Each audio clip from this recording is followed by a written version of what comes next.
লাগে না বলে কারো কাছে বোতলে জল আছে একটু দিন না, আমার ছেলেটা বড় পিপাসা পেয়েছে, আমি বললাম জল নেই, পানি আছে দোকানে।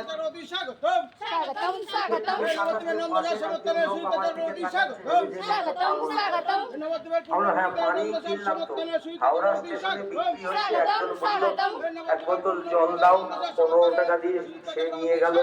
আমি বললাম এক বোতল পানি দাও, দেখো ওই গাদা থেকে আমাকে একটা দিল। তা তোমার ছেলে জল খাবে তো, পানিতে হবে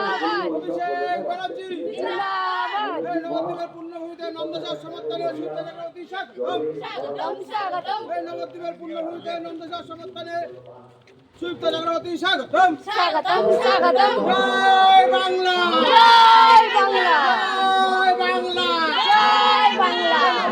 নন্দসার সমর্থনে সুপ্ত চক্রবর্তী স্বাগতম স্বাগতম স্বাগতম। নবদ্বীপের পূর্ণ হইতে নন্দসার সমর্থনে সুপ্ত চক্রবর্তী স্বাগতম স্বাগতম স্বাগতম। নবদ্বীপের পূর্ণ হইতে নন্দসার সমর্থনে সুপ্ত চক্রবর্তী স্বাগতম স্বাগতম স্বাগতম। নবদ্বীপের পূর্ণ হইতে নন্দসার সমর্থনে সুপ্ত চক্রবর্তী স্বাগতম স্বাগতম স্বাগতম। জয় বাংলা।